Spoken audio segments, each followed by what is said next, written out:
Vamos abrir as Escrituras na primeira carta de Paulo aos Coríntios, capítulo 16, último capítulo de Paulo aos Coríntios, irmãos. 1 Coríntios, capítulo 16, primeira carta aos Coríntios, capítulo 16, verso 1. Nós vamos ler até o verso 4. Uma sessão um pouco maior, mas nós vamos apenas nos deter hoje nesses 4 primeiros versos.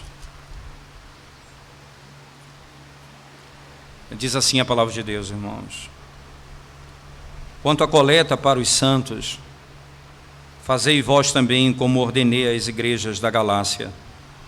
No primeiro dia da semana, cada um de vós ponha de parte em casa, conforme a sua prosperidade, e vá juntando, para que se não façam coletas quando eu for. E quando tiver chegado, enviarei com cartas para levarem as vossas dádivas a Jerusalém, aqueles que aprovardes. Se convier que eu também vá, eles irão comigo. Amém. Vamos à presença de Deus em oração. Senhor, nós te exaltamos, porque temos a bênção de poder ouvir a Tua voz no Teu santo dia. Fala ao nosso coração, Senhor, instrua-nos na verdade e pelo Teu Espírito vivifica a nossa alma. Em nome de Jesus nós oramos. Amém. Amém. Irmãos, Paulo agora passa a conclusão da carta aos Coríntios. E nessa conclusão, como ele faz na maioria das suas cartas, ele passa a dar algumas instruções práticas e diretas e objetivas, citando nomes de pessoas a quem ele conheceu e conhecia ali na igreja, ou então por meio daqueles que traziam informações a ele. O que Paulo passa agora a instruir, irmãos, e é importante nós frisarmos isso, é que Paulo vem ensinando a igreja acerca do problema seríssimo que é a divisão que estava acontecendo na igreja de Corinto. A divisão que levou a alguns irmãos a levarem às barras dos tribunais outros irmãos. A divisão que trouxe ruptura dentro da própria igreja, dizendo: eu sou de Paulo, eu sou de Apolo, eu sou de Cefas, eu sou de Cristo. A divisão que levou a igreja até mesmo a ter conflito na ceia do Senhor, divisão que gerou divórcios claros dentro da própria igreja, como é narrado no capítulo 7, na carta de Paulo aos Coríntios. Então Paulo vem combatendo isso a ponto de mostrar que o ápice dessa divisão se deu no culto, quando eles adoravam a Deus, cada um pensando no seu dom particular e não na edificação do corpo de Cristo. Agora, depois de lidar com todos esses temas, ele vem para mostrar que a igreja, não apenas a igreja de Corinto, mas a igreja de Cristo espalhada pelo mundo, é parte do corpo, e que eles precisam sim compreender a necessidade de não apenas lidar com esses temas teológicos, mas práticos, socorrendo os que estão passando alguma necessidade financeira, por causa da fome, por causa das guerras e dos conflitos que haviam naquela época, e muitos irmãos sofriam por causa disso.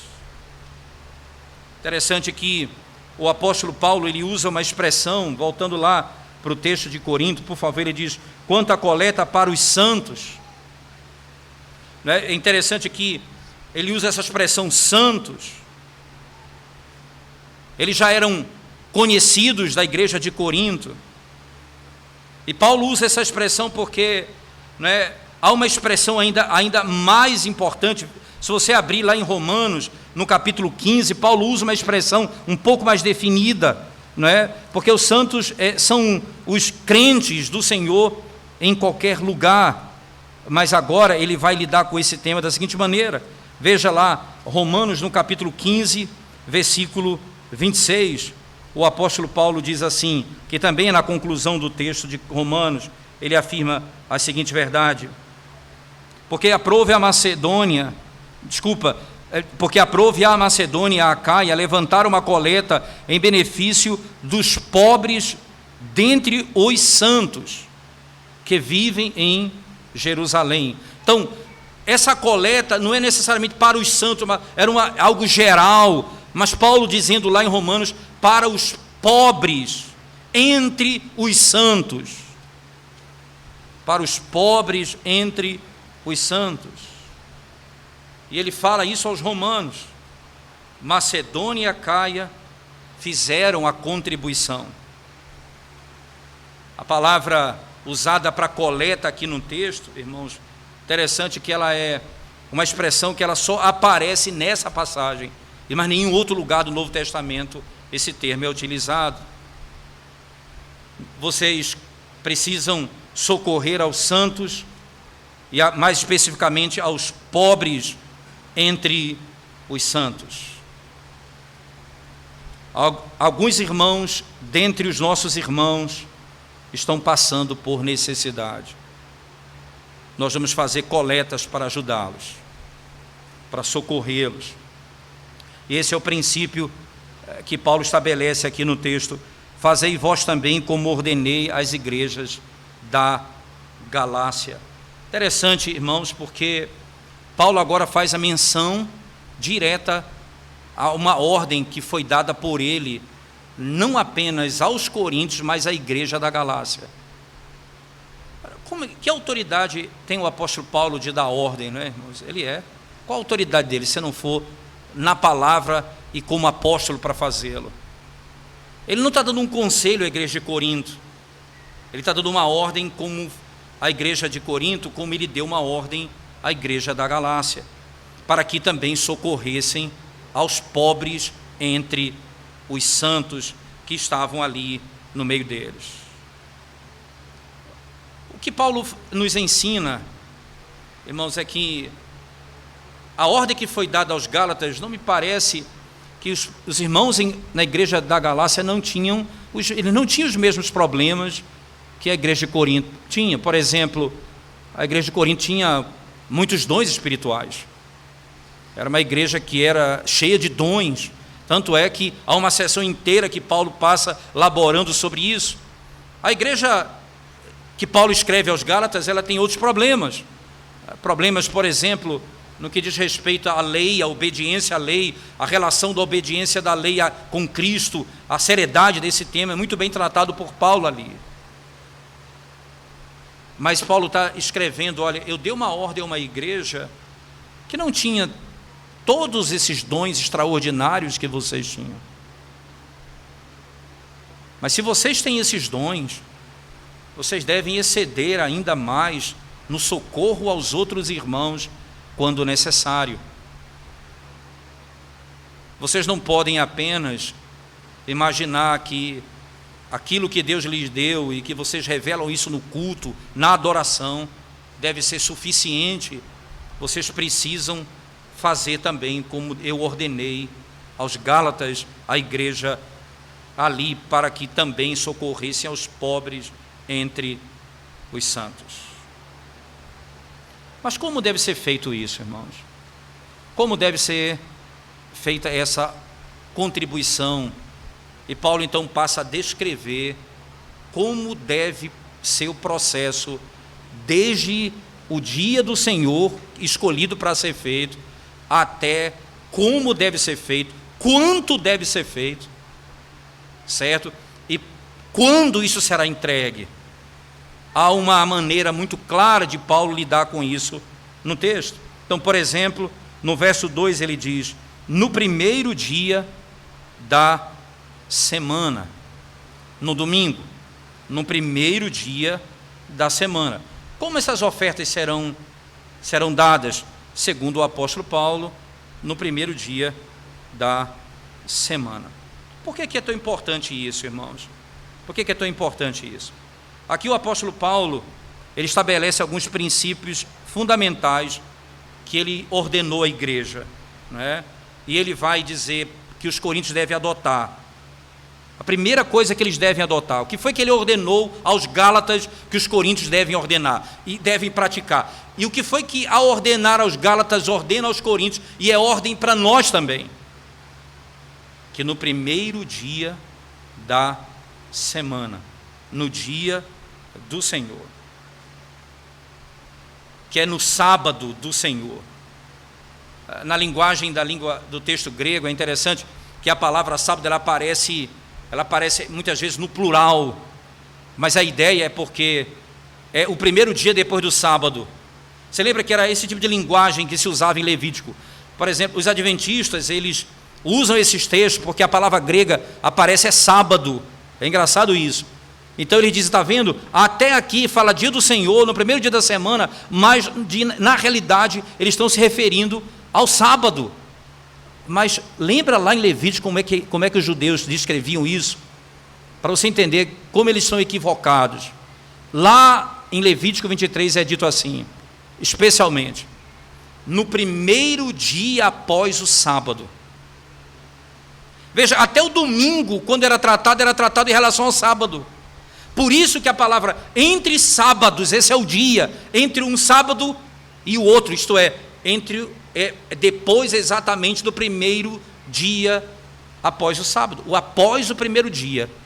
E é engraçado isso. Qual é o último dia da semana para o judeu? O sétimo dia. Qual então o primeiro dia da semana para o judeu? O domingo. O dia após o sábado. Então quando alguém falar para você, mas a palavra grega aqui é sábado, lembre-se disso. Porque a maneira como os judeus falavam do domingo, não era dizendo domingo, ou dia do Senhor. Eles falavam o dia depois do sábado. Porque o sábado era fundamental aqui. Por isso então, ele está dizendo, olha, no primeiro dia depois do sábado, que é o primeiro dia da semana. Por isso a tradução é perfeita, no primeiro dia da semana, o primeiro dia depois do sábado. Então, lembrem-se, a primeira ordem foi, assim como eu ordenei aos Gálatas, o que eu ordenei aos Gálatas? No primeiro dia da semana. Por que isso tem que ser dessa maneira, irmãos? Por que tem que ser dessa maneira? Por algumas razões básicas. Primeiro, há uma distinção clara estabelecida pelo próprio Senhor. Então, só para que você tenha consciência dessa realidade, abra comigo alguns textos rápidos da Escritura para você entender por que essa é uma teologia tão clara na linguagem paulina, porque ela foi elaborada desde o Evangelho. Por exemplo, no Evangelho de João, no capítulo 20, verso 19 e 26, 2 versículos apenas. João capítulo 20, verso 19 e 26. Lembra que aqui, nesse capítulo 20, está sendo narrada a ressurreição de Cristo. Ok? Então, Cristo ressuscitou no capítulo 20, verso 19 diz assim, ao cair da tarde daquele dia, o primeiro dia da semana. Veja a linguagem utilizada por João. O primeiro dia da semana. Trancadas as portas da casa, onde estavam os discípulos, com medo dos judeus, veio Jesus, pôs-se no meio deles e disse-lhes, paz seja convosco. Então, que dia é esse? O primeiro dia da semana. Eles estão reunidos ali no primeiro dia da semana. Veja aqui no verso 26 do mesmo capítulo 20, uma semana depois, eles voltam a se reunir. E o texto diz assim, verso 26, passados 8 dias, estavam outra vez ali reunidos os seus discípulos e Tomé com eles, estando as portas trancadas, veio Jesus, pôs-se no meio deles e disse-lhes, paz seja convosco. Então, já no Evangelho de João, essa é uma marca clássica. Ele ressuscitou no primeiro dia da semana, ele se reúne no primeiro dia da semana, 8 dias depois, isto é, no domingo seguinte, eles voltam a se reunir e o Senhor se apresenta no meio deles. Eles já não mais se reúnem no sábado, mas agora no primeiro dia da semana. A grandeza desse evento que trouxe essa mudança, irmãos, foi a ressurreição de Cristo. Cristo ressuscitou no primeiro dia da semana. a santificação do 7º dia da semana foi intencionado, que deveria ser guardado e obedecido, não é? Desde a criação do mundo até a ressurreição de Cristo. Todo o sistema foi revelado dessa maneira. Da ressurreição de Cristo até a volta dele, o dia que deve ser guardado agora é o 1º dia da semana. Então, da criação até a ressurreição é o 7º dia. Da ressurreição até o retorno de Cristo será o 1º dia da semana, o domingo. Veja que lá em Apocalipse, no capítulo 1, versículo 10, João, veja como é descrito esse dia, irmãos. Apocalipse capítulo 1, versículo 10, diz assim o texto sagrado. Versículo 1, 10. Achei-me em espírito no dia do Senhor. Veja que agora, em Apocalipse, esse é o termo utilizado, que é a palavra latina para domingo, o dia do Senhor. E ele está dizendo, ora, achei-me em espírito no dia do Senhor, e ouvi por detrás de mim grande voz, como de trombeta. Lá em Atos, no capítulo 20, verso 27, veja que a ordem que Paulo está dando ali, dizendo, irmãos, essa ordem que eu dei à igreja da Galácia, e também dou aos Coríntios, ela é fundamentada numa verdade percorrida por toda a Escritura. Não é algo que foi criado naquele momento pelo apóstolo, pelo contrário, ela é algo já conhecido da história. Então, Atos capítulo 20, verso 7, veja o que diz, por favor, a Escritura Sagrada. Atos capítulo 20, versículo 7. E aqui Paulo, irmãos, ele está se dirigindo, ele está aqui na igreja de Éfeso, não é isso? E no verso 7 ele diz assim: no 1º dia da semana, estando nós reunidos, com o fim de partir o pão. Perceba, há um propósito nesse dia, no 1º dia da semana, que é o partir do pão. Eles se reuniam para cultuar o Senhor. No 1º dia da semana, estando nós reunidos com o fim de partir o pão, Paulo, que devia seguir viagem no dia imediato, exortava-os e prolongou o discurso até a meia-noite. Da prática uniforme, irmãos, de toda a igreja, uniforme de toda a igreja, há uma evidência inequívoca da sanção apostólica, não é? A sanção do apóstolo Paulo escrevendo aos Coríntios é gloriosa quando diz: quanto à coleta para os santos, fazei vós também como ordenei às igrejas da Galácia. O que eu ordenei? No 1º dia da semana. No 1º dia da semana. Então a primeira coisa importante informar é que a coleta é feita no domingo, no dia do Senhor. Por mais que, e aí vem muitas discussões sobre isso, não é? Por mais que não se tenha, e esse é o entendimento, no horário do culto, regularmente o recolhimento dos dízimos e das ofertas, o gasofilácio é posto exatamente na entrada da igreja, para que ao entrar na adoração ou saindo da adoração, cada irmão coloque em parte a sua contribuição. Ela é feita como oferta no dia do Senhor. E não importa agora, esse é o primeiro aspecto da ordem. E qual o segundo aspecto da ordem de Paulo, irmãos? Cada um de vós ponha de parte em casa, conforme a sua prosperidade, e vá juntando para que se não façam coletas quando eu for. Interessante que as pessoas, alguns acreditam que esse termo casa, não é? Significa que as pessoas devem guardar em casa o 1º dia da semana. É muito estranho Não é porque o termo diz, põe em casa, porque o termo grego, na tradução, ele chega a expressar isso mesmo. Não é? Ele diz, olha, cada um de vós punha de parte em casa. Não é? Só que uma tradução ainda possível desse texto significa, irmãos, que ponha cada um na coleta, num lugar específico, como se fosse o próprio gasofilaço. É consistente com a determinação de que o lugar do depósito do dízimo não era em casa, irmãos, era na igreja. Trazei o dízimo à casa do tesouro. Era essa a linguagem do Antigo Testamento. Não era você colocar em casa o seu recurso. Alguém pode imaginar que é isso que Paulo está dizendo. Mas por que não é consistente essa tradução com o texto todo?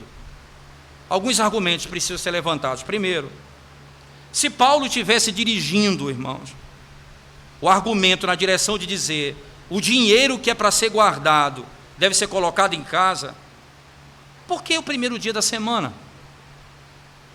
Por que colocar no primeiro dia da semana? Dizer, então, no primeiro dia, no domingo eu guardo o dinheiro. Se não tem a ver com o dia específico, por que deve ser em casa? Então me parece evidente, né, que esse dia é o dia especial em que deve ser oferecida a oferta, como a Escritura nos ensina. A única razão, não é, que é requerido ser feito no primeiro dia da semana, irmãos, é que nesse dia os cristãos estavam acostumados a congregar, como vimos desde João capítulo 20. Eles estavam certos de que era essa a maneira, eles se reuniam no primeiro dia da semana. Então eles pegavam aquilo que eles ganhavam durante a semana e traziam isso para a casa do Senhor, para a igreja. Um outro argumento importante que deve ser frisado é que o fim pelo qual o apóstolo designou, e é nítido isso, não é? E não poderia de outra maneira ser realizado, ele desejava, certo, que não se fizesse coleta quando ele chegasse, já tivesse o dinheiro determinado ali. Veja que ele vai dizer isso, para que quando eu chegue não se precise fazer ofertas. Ele vai dizer isso no texto, ora, e vá juntando para que se não façam ofertas ou coletas quando eu for. Quando eu chegar, a probabilidade então é essa. Paulo intencionava dirigir os coríntios, a igreja de Corinto, a fazerem coleta todo o dia do Senhor para os pobres, quando eles se reuniam para adoração. Todo o dia do Senhor deveria ser feito dessa maneira. Então, aqui o apóstolo Paulo está nos instruindo que no dia do Senhor é o dia em que nós vamos fazer coleta. Se não fosse, não tem necessidade nenhuma de falar no dia do Senhor, já que você faz em casa mesmo essa coleta. Por isso a coleta não é recolhida em casa, mas trazida para a casa do Senhor, como a Escritura nos ensina.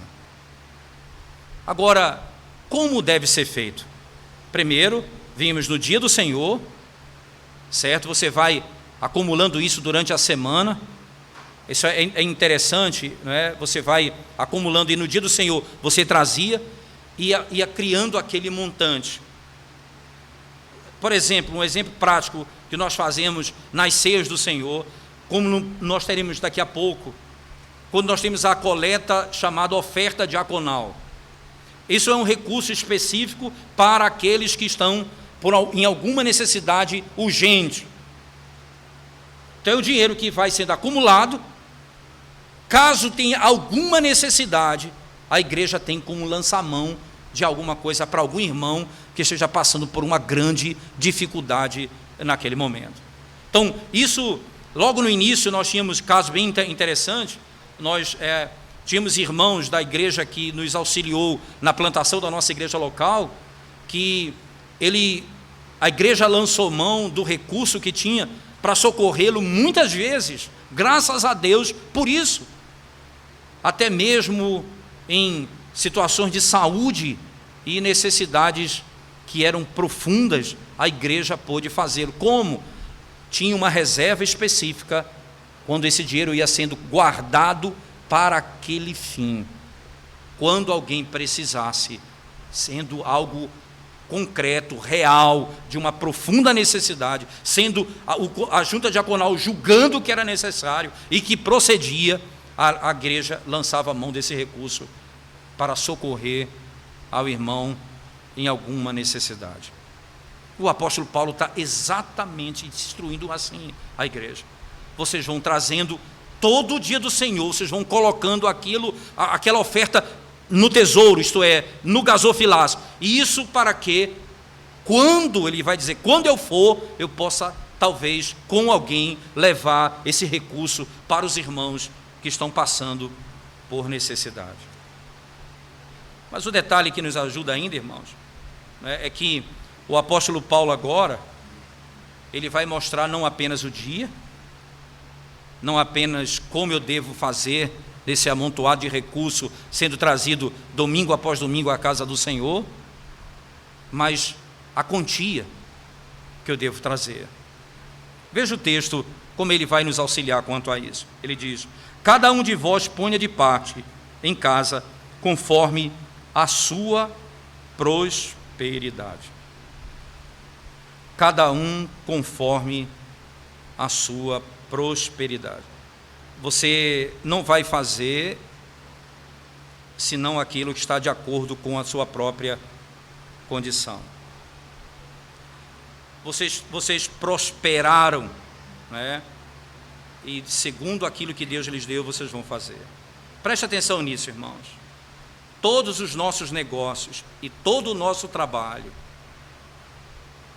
eles são concedidos por Deus a nós. E Deus teve prazer em nos conceder trabalho. Então, não é a tua mão diligente que vai te fazer rico. É a bênção divina que te fará próspero. A tua condição, ela é fruto da bênção do Senhor. A nossa prosperidade, o nosso sucesso, eles vêm da parte de Deus. Não são necessariamente nossos. E Ele é o Senhor da nossa vida. E nós temos, então, responsabilidades, irmãos. E nós temos necessidades para com os nossos irmãos, por causa do compromisso que nós temos com Deus. Nós devemos lançar mão daquilo que Ele nos deu para socorrer aqueles que não têm nada preparado para si. Os que não têm nada preparado para si. Esse é um momento, irmãos, importante em termos de princípio da teologia, não é? A prática da teologia. Dar aos pobres, ou àqueles que estão em necessidade, de acordo com a necessidade de cada um e de acordo com a nossa habilidade de dar. Nós vamos dar de acordo com a necessidade deles e de acordo com a nossa condição para dar. Esse é o princípio que a Escritura nos ensina. E por que isso é ordenado? Que autoridade tem Paulo sobre o dinheiro dos irmãos? Que autoridade tem o apóstolo Paulo de dizer como eles devem dar, o dia que eles devem dar, como eles devem fazer, e eles devem fazer de que aspecto? De acordo com a prosperidade do Senhor. Que autoridade ele tem sobre o dinheiro das pessoas? Se não for a plena e total convicção de que tudo o que nós temos procede de Deus, de que foi dado por Ele. Você não pode dar o que é do outro, você tem que dar o que é fruto do seu trabalho. Veja, esse é um ponto importante. Você vai socorrer o irmão com o fruto do seu trabalho. Você não vai ajudar os outros com o dinheiro dos outros. Você vai ajudar os outros com o seu dinheiro. Essa é a bênção da parte de Deus. Veja, segundo o Senhor te prosperou. Se for muito ou for pouco, o que você vai fazer é fruto da bênção de Deus sobre sua vida. não é sobre a vida do outro. Você já percebeu como você cria, como a falta de entendimento desse princípio bíblico gera tanto descontentamento entre irmãos? Porque os irmãos passam a julgar os outros dizendo: olha, fulano de tal é rico e não me concede o emprego, não me concede aquilo, não me dá aquilo outro, e a gente é capaz de julgar o outro com base naquilo que eu acho que o outro tem e que deveria fazer para mim. O Senhor me ordenou, sabe fazer o quê, irmãos? Ajudar conforme aquilo que eu tenho, não conforme pensar como o outro poderia ajudar naquilo que eu acho que ele tem. E essa é a malignidade do nosso coração. Quantas vezes nós passamos tempo julgando o que o outro poderia fazer pelo irmão, quando eu, naquilo que eu tenho, eu não faço nada. Eu não contribuo com nada. O Senhor não vai aceitar nada que for roubado, nada que é do outro. O Senhor aceita o que é fruto do teu trabalho.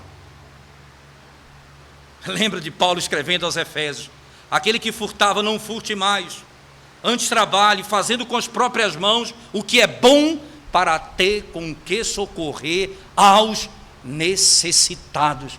O fruto do teu trabalho, você socorre os necessitados.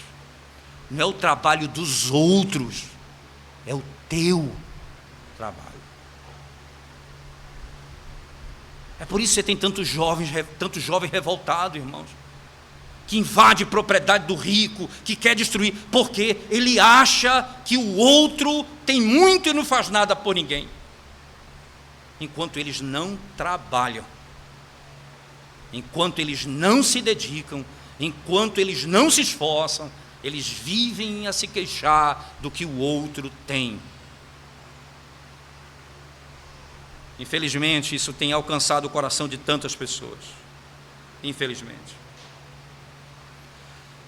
Nos princípios estabelecidos pelo apóstolo Paulo, podemos extrair algumas práticas importantes nesse primeiro momento. Primeiro, as pessoas devem dar aos pobres entre os santos, como fruto da sua consciência para com Deus. O desejo de honrar a Deus, não por vanglória, porque senão não será aceito. A minha consciência está presa ao Senhor.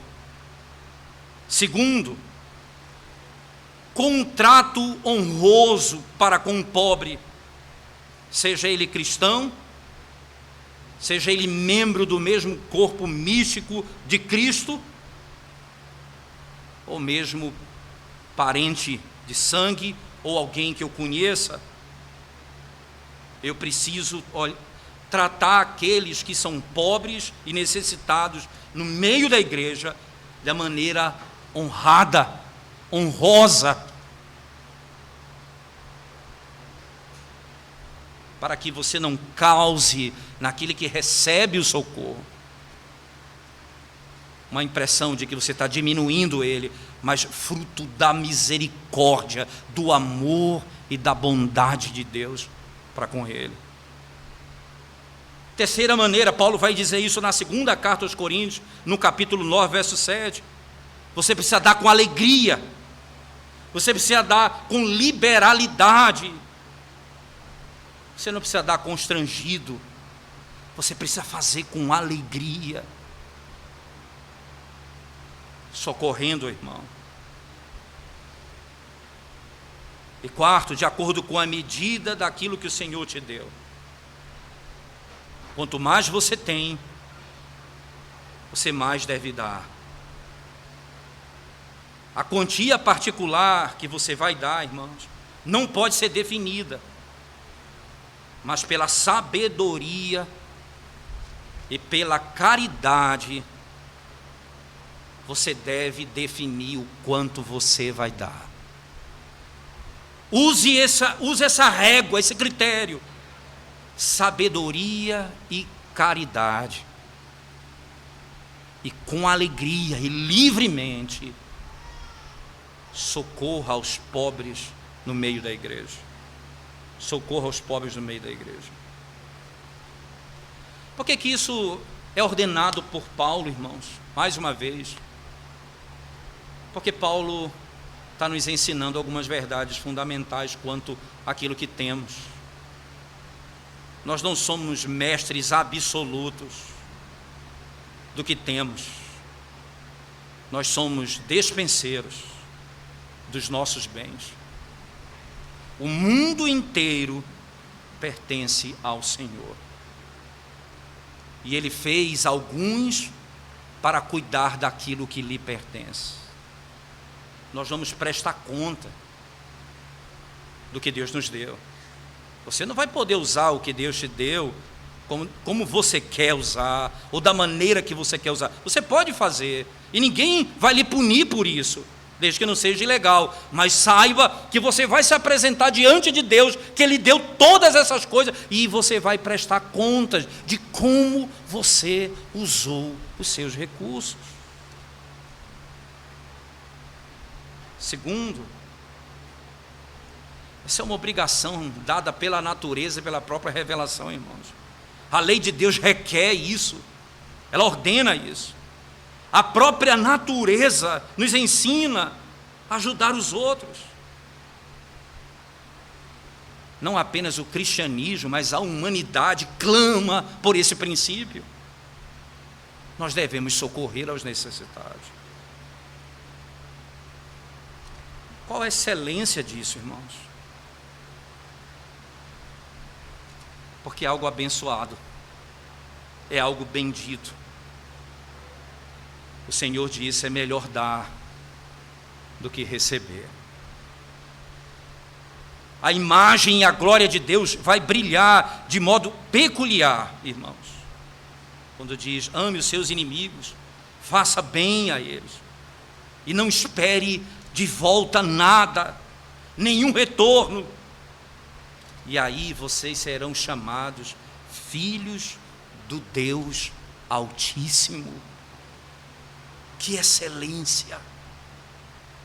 Que excelência!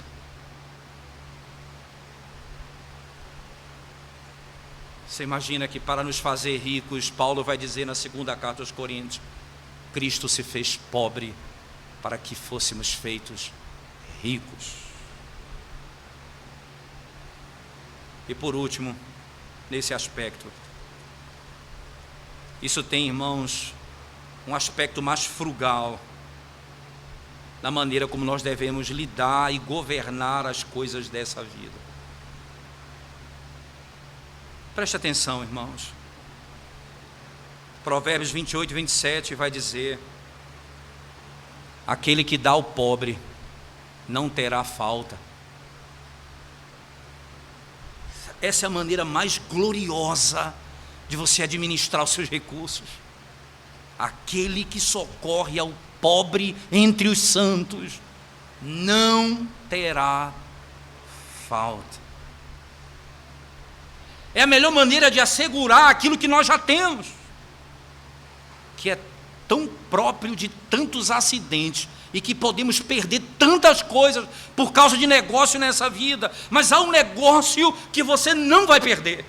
Abra sua Bíblia comigo, Eclesiastes capítulo 11, por favor. Versículo 1 diz assim: lança o teu pão sobre as águas, porque depois de muitos dias o acharás.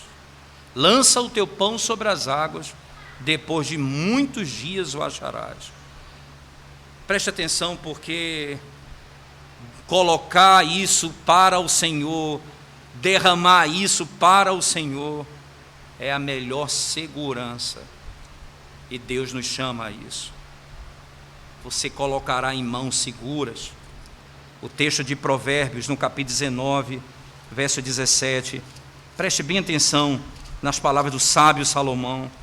Provérbios 19, verso 17, diz assim o texto sagrado: quem se compadece do pobre, ao Senhor empresta, e este lhe paga o seu benefício.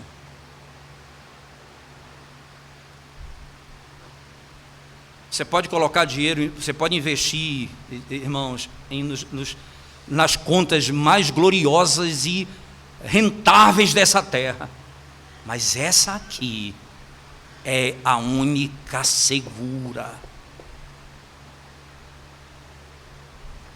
Essa pode subir dólar, cair dólar, o mundo entrar em crise, o Senhor assegura a nossa recompensa.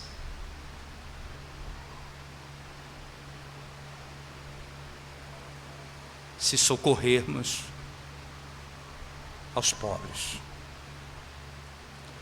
Mesmo texto de Provérbios, no capítulo 3, verso 9, preste atenção nas palavras do sábio Salomão, irmãos. Provérbios 3, verso 9, diz assim: honra ao Senhor com os teus bens e com as primícias de toda a tua renda. Mesmo Provérbios 11, verso 24, diz assim o texto sagrado: a quem dá liberalmente, ainda se lhe acrescenta mais e mais. Ao que retém mais do que é justo, se lhe há em pura perda.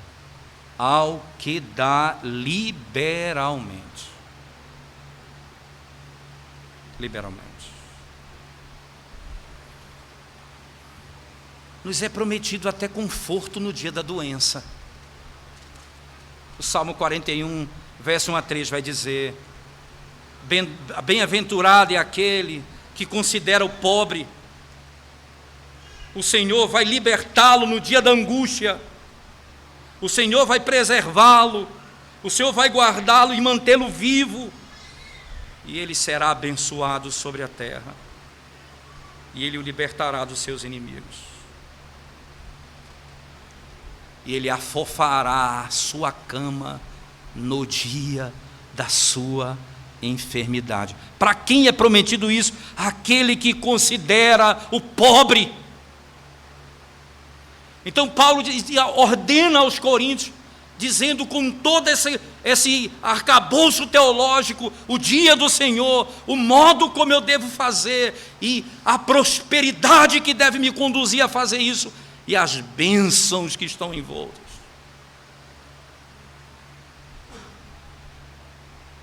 Mas o apóstolo Paulo, irmãos, não apenas exorta, ele é exemplo. Ele diz: quando eu chegar, vocês podem enviar por carta o recurso para que esses irmãos levem aos necessitados o que eles precisam. Eu não preciso ir, eu não quero colocar a mão no recurso, para que Paulo vai sofrer muito na segunda carta aos Coríntios. Vão chamá-lo de falso apóstolo, imagina até agora de ladrão. Ele diz: eu não quero colocar a mão nesse recurso, vamos mandar por cartas. É que o texto vai dizer. Ele diz: e quando tiver chegado, enviarei com cartas para levarem as vossas dádivas a Jerusalém, aqueles que aprovardes. Olha, os irmãos que foram aprovados por vocês, nós enviaremos carta para que o dinheiro chegue. Nós não apenas estamos preocupados, irmãos, na coleta, na maneira como fazemos, mas que ele cumpra o seu propósito, que ele chegue lá, e são pessoas idôneas que vão fazer isso. Mas ele diz assim: olha, o apóstolo Paulo, ele é aquele que se dedica à palavra e à oração, mas ele anima a igreja dizendo: mas se for necessário, eu também farei isso. Veja o último verso: se convier que eu também vá, eles irão comigo. Se for necessário levar o recurso, eles irão comigo, eu não vou só. Que estratégia! Nunca você lida com dinheiro sozinho, principalmente dinheiro de igreja, dinheiro que é dado para socorrer os necessitados. A melhor maneira de lidar com dinheiro é a transparência. Sem transparência não há como você ser tratado como alguém honesto. Você pode ser honesto, mas se não for transparente, você não aparenta que é honesto. E Paulo se preocupa com os mínimos detalhes. Com com os mínimos detalhes. Eu sei como deve chegar o dinheiro, porque Deus ordenou o dia que deve acontecer, como deve acontecer, e como devemos cuidar para que o dinheiro chegue no destino, de tal maneira que não haja sombra de dúvida de que foi feito tudo com retidão. Tudo com retidão. Quantos benefícios, irmãos, está em fazer aquilo que Deus ordena na sua palavra. O que você tem separado do seu recurso para contribuir na igreja?